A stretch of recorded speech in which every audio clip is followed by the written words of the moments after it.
Let's continue the Queensland theme. What about this? Time for the latest edition of Once a Wallabies. Greg Clark spending some time with a man these guys know very, very well.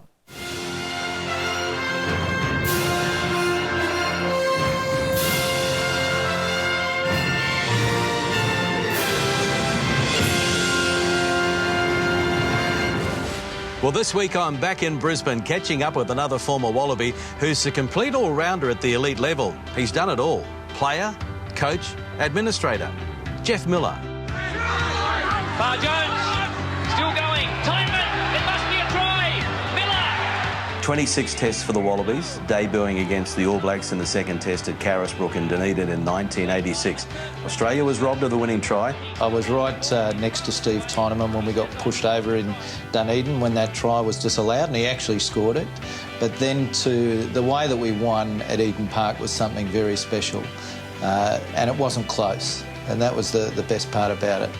Are you amazed that no other Wallaby team has won at Eden Park since that day in 1986?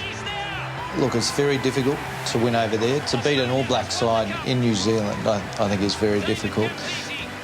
Given that we haven't won at Eden Park for such a period of time, it is a bit amazing. I don't know how that myth keeps perpetuating, but we've got to do it soon.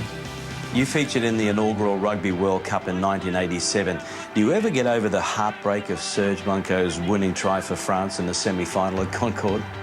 Yeah, I think if you go back to 87 in that first World Cup, it really didn't have the same sort of awareness and pull that the Rugby World Cup does now. And I can remember playing that game out in Concorde Oval.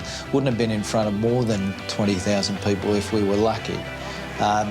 Sure, a huge disappointment being the first World Cup, but then to come back in 91 and to win it in front of a much bigger crowd at Twickenham was much more enjoyable.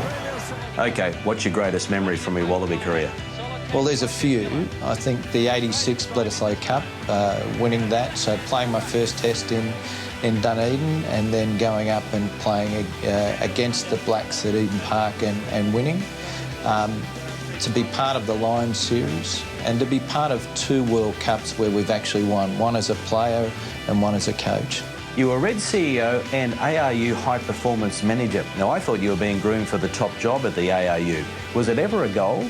Look, when I joined you, I had a fantastic time at the ARU. I really enjoyed working with Rod McQueen and working with John O'Neill, and John was fantastic. And it was just a magic period of time where we had every trophy there was in the trophy cabinet and things just worked for us. Reality of life was that I wanted to come back to Queensland and take some opportunities here, and that's where it takes you. All of a sudden now I'm in banking, and I would have never assumed that I would be a banker some 5 to 10 years ago. What's your role here at the Bank of Queensland? Well, I run I'm the state manager here, so I run the Brisbane office for BOQ Specialist. You're still involved in rugby nowadays, helping out with the classic Wallabies, so how much enjoyment do you get out of that? To keep the link between the past and the present, I think is really important, particularly as professionalism evolves, and for us to be, as a group of players, to be able to give back to the community. So we do a lot of fundraising and be able to support a number of charitable organisations. It's sort of a bit of payback. Well, keep up the good work, Jeff, and it's been great chatting again, mate. Thanks for the memories. Thanks, Greg.